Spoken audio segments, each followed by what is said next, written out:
बिस्मिल्लाहिर्रहमानिर्रहीम। आज हम जिस टॉपिक को डिस्कस करते थे वो है Rutherford atomic model. Rutherford atomic model असल में ये एक डिस्कवरी ऑफ द न्यूक्लियस है। मतलब उसने internal structure of the atom को क्या किया, स्टडी किया और इस पर एक्सपेरिमेंट करके एक मॉडल पेश किया जिसको हम नाम दे सकते हैं रदरफोर्ड एटॉमिक मॉडल। ठीक है, तो चलो स्टार्ट करते हैं Rutherford atomic model. Rutherford atomic model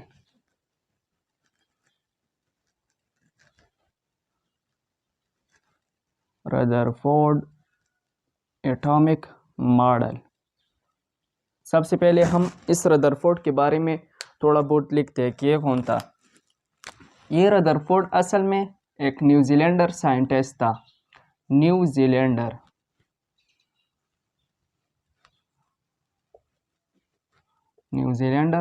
scientist है। इसने 1911 में ये मॉडल पेश किया। ठीक है, तो इसने क्या चीज स्टडी किया, डिस्कवरी ऑफ द न्यूक्लियस इसने किया।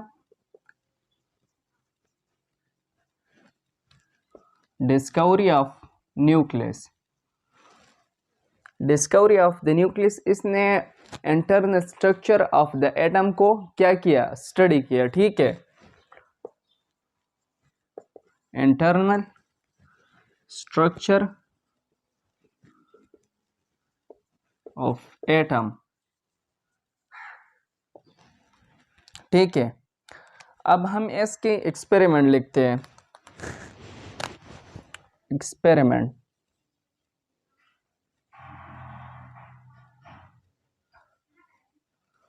तो एक्सपेरिमेंट करने के लिए इसने एक ये काम किया कि इसने गोल्ड से एक बना हुआ एक प्लेट को लिया, या शीट इसको हम कहते हैं, शीट। तो इसने take in a gold thin foil. Foil मतलब कि इसने एक बहुत बहुत थिन, मतलब कि इतना थिन एक गोल्ड से बना हुआ एक शीट उसने लिया और इस पर स्टडी किया। ठीक है, तो इस इतना थिन तक कि 0.004 सेंटीमीटर इसके डायमीटर था। ठीक है, तो उसने बम्बार किया alpha particle. Bomber did alpha particle.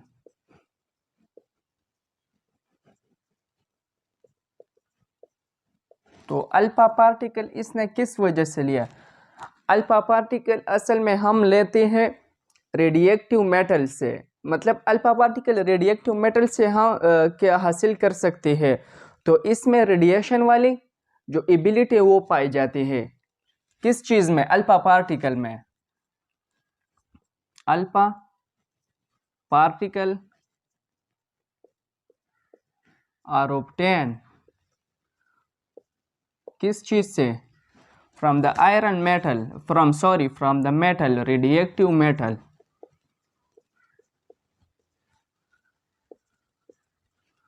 तो रेडिएक्टिव मेटल से हम अल्फा पार्टिकल हासिल कर सकते हैं।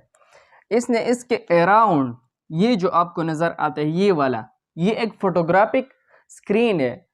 तो इसने इस वजह से ये स्क्रीन लिया कि ये एब्जॉर्ब कर ले कि ये जो पार्टिकल ये किस तरफ डिफ्लेक्ट होते हैं या अनडिफ्लेक्टेड होते हैं या अपनी ही ओरिजिनल पाथ पे जाते हैं। तो इसी वजह से उसने एक फोटोग्राफिक फिल्म स्क्रीन लिया, और ये जो स्क्रीन है ये जिंक सल्फाइड से बनते हैं, जिंक सल्फाइड से। ठीक है, तो ये हमारे पास फोटोग्राफिक फिल्म स्क्रीन है, और ये किस चीज से बनते हैं, जिंक सल्फाइड से।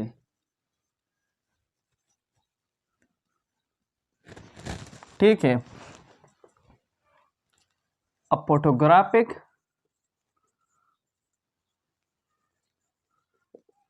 film screen are also placed behind overall portion of किस चीज की, इस गोल्ड की जो थिन फॉइल है इसकी। Overall portion of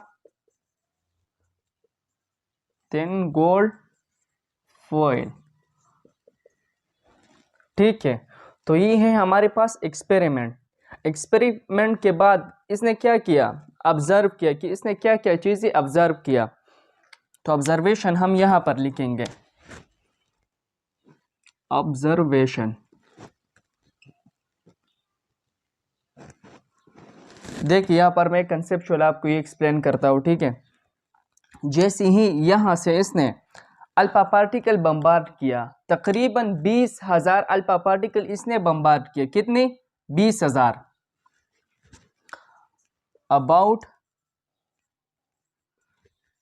20,000 alpha particle.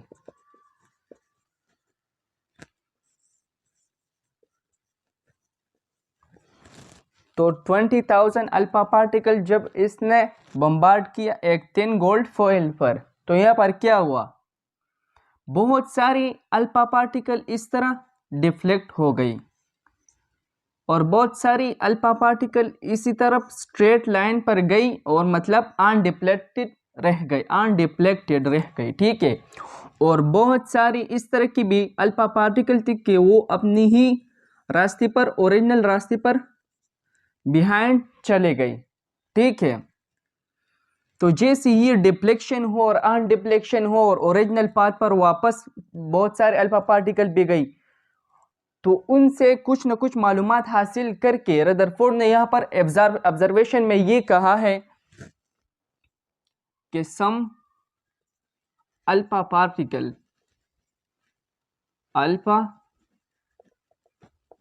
Particles were deflected while, बहुत सारी भी अनडिफ्लेक्टेड रह गए, वाइल सम अल्फा पार्टिकल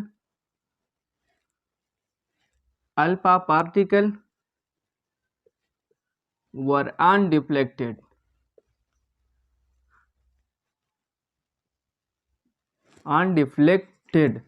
और बहुत सारी अल्फा पार्टिकल अपनी ही ओरिजिनल पाथ पर चले गई। तो हम क्या लिखेंगे ऑब्जर्वेशन में कि सम अल्फा पार्टिकल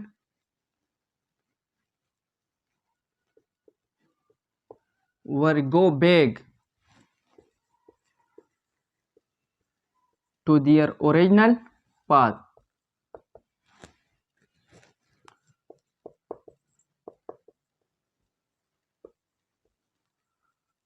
ठीक है, और कितने अल्फा पार्टिकल थे? तकरीबन 20,000। और अल्फा पार्टिकल के लिए हम इस तरह की निशान लगा सकते हैं। ठीक है, तो ऑब्जर्वेशन में ये 3 पॉइंट्स हासिल हो गई। फिर उसके बाद इसने एक कंक्लूजन लिया। कंक्लूजन के बाद इसने अपनी ही मेन पॉइंट्स के लिए एक मॉडल की शक्ल दिया। ठीक है,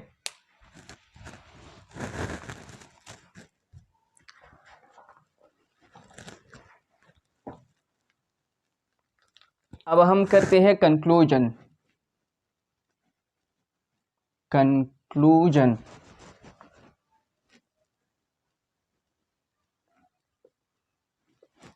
उसने क्या कंक्लूजन लिया है इससे?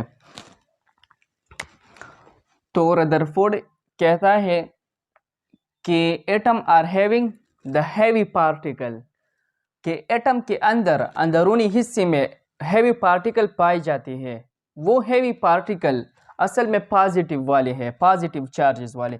यहाँ पर हम एटम की, सॉरी यहाँ पर मैं ड्रा करता हूँ एटम। ये एटम है और इसके अंदर ये जो रेड आपको नजर आते हैं ये न्यूक्लियस है। ठीक है, तो रदरफोर्ड कहते हैं कि एटम आर कंसिस्ट ऑफ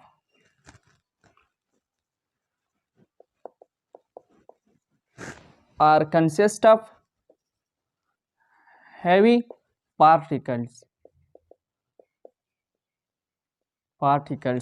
फिर कहता है कि दैट पार्टिकल्स के मतलब वो पार्टिकल जो बहुत सारी भी है और हैवी है, तो that particles are actually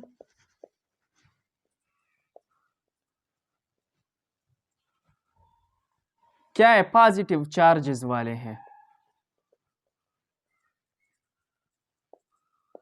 positive charges वाले। और ये पॉजिटिव चार्जेस वाले न्यूक्लियस के अंदर रहते हैं। न्यूक्लियस यहाँ पर इसने डिस्कवर किया, तो ये कहता है कि पॉजिटिव चार्ज एटम के मरकजी हिस्से में पाए जाते हैं, तो मरकजी हिस्से को इसने न्यूक्लियस का नाम दिया। They positive charge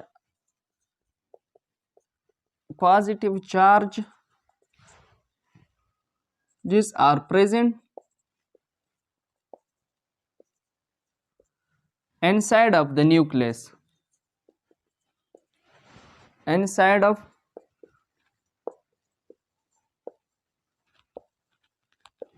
the nucleus। ठीक है, अब उसने सारे के सारे मेन पॉइंट्स इकट्ठे करके पेश किया। तो मेन पॉइंट्स हम लिखते हैं, main points about the Rutherford atomic model. Main points क्या थे कि atom are heavy positive charges present inside the nucleus।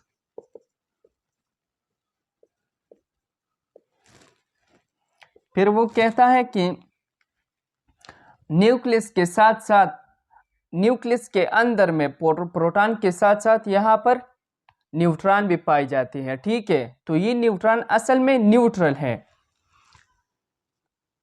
Also the presence of neutron. ठीक है, फिर वो कहता है रदरफोर्ड एटॉमिक मॉडल में जो पॉइंट्स है कि इलेक्ट्रॉन, यहाँ पर देख लें, ये हमारे पास इलेक्ट्रॉन है, तो वो कहता है कि electron are revolving around the nucleus. तो ये इलेक्ट्रॉन जो है ये न्यूक्लियस के अराउंड में इस तरह की मूवमेंट करता है। Electron are revolving around the nucleus।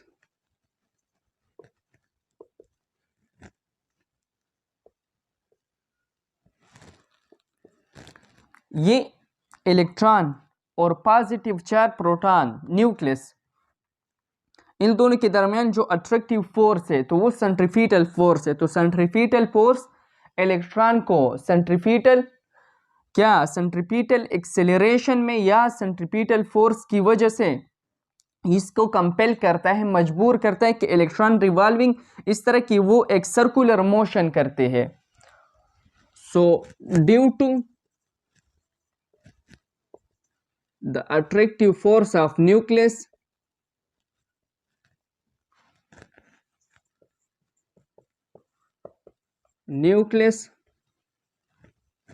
and electron produce क्या चीज, centrifugal force.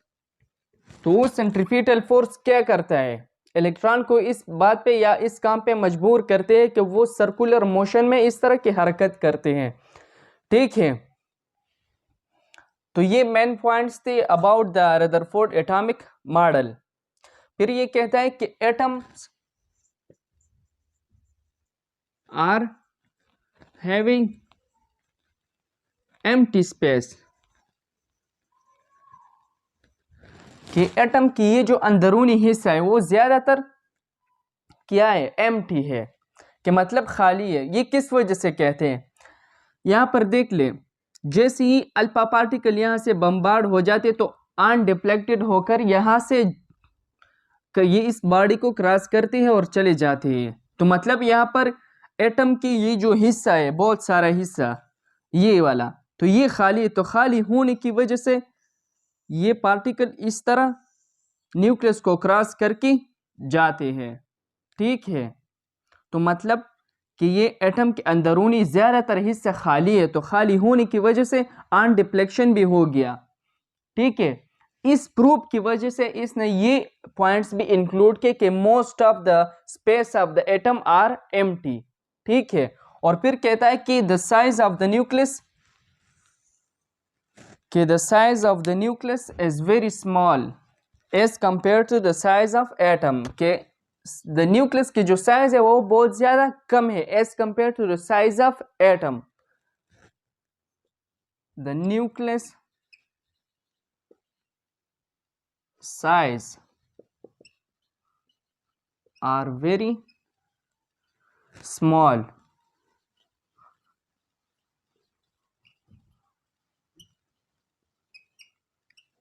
as compared to atom। ठीक है, तो ये मेन पॉइंट्स थी रदरफोर्ड एटॉमिक मॉडल के। अब हम करते हैं इसके कुछ ड्रॉबैक्स की। ऐसा क्या पॉइंट्स थे कि इस तरह के कुछ पॉइंट्स थे जो इसने यहाँ पर प्रपोज नहीं किया। ठीक है,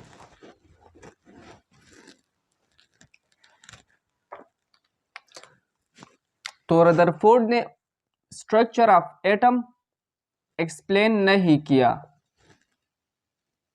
structure of atom are not explained by Rutherford।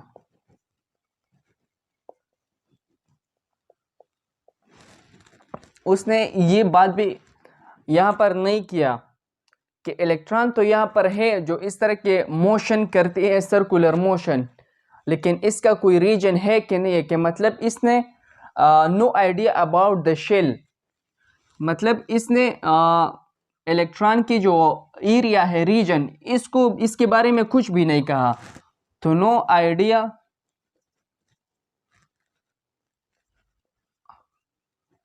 About the electronic region. ठीक है, उसने केमिकल प्रॉपर्टीज ऑफ एलिमेंट्स वो भी यहाँ पर इंक्लूड नहीं किया। मतलब एक जनरली इसने ये प्रपोज किया, लेकिन इस तरह की कोई खास एलिमेंट्स इसने नहीं लिया। ठीक है, तो डज नॉट एक्सप्लेन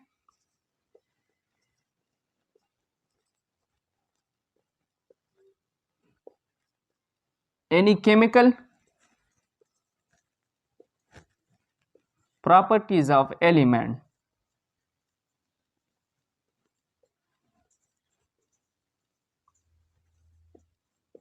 ठीक है, तो ये 3 पॉइंट्स थे जो रदरफोर्ड ने यहाँ पर पेश नहीं किया। ठीक है, अब एमसीक्यूज के लिहाज से ये याद रखिए। एमसीक्यूज के लिहाज से सबसे पहले तो ये याद रखिए कि ये न्यूजीलैंडर साइंटिस्ट था।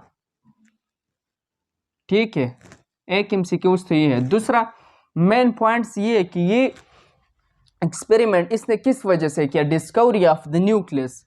तो ये भी हमारे पास एमसीक्यूज है। ये 1911 में ये एक्सपेरिमेंट किया गया, तो ये भी हमारे पास एमसीक्यूज में आ सकता है। और बहुत ही इम्पॉर्टेंट पॉइंट्स जो वैसे भी आप लोग कई लोग आपसे पूछ सकते हैं कि इसने क्या चीज़ स्टडी किया, तो इंटरनल स्ट्रक्चर ऑफ एटम इसने स्टडी किया। ठीक है, फिर यहाँ पर स्ट्रक्चर में देख ले, स्ट्रक्चर में भी इस तरह आ सकते हैं कि इसने क्या क्या चीज़ें लिया और क्या क्या चीज़ें नहीं लिए। तो इसने एक फोटोग्राफिक फिल्म स्क्रीन लिए जो जिंक सल्फाइड से बनते हैं। अच्छा, इसने अल्फा पार्टिकल लिया, तो अल्फा पार्टिकल किस वजह से लिया, तो इसमें रेडिएशन वाले जो एबिलिटी है वो पाए जाते हैं। ठीक है, तो ये था हमारे पास कुछ ना कुछ इंपॉर्टेंट एमसीक्यूज। ठीक है।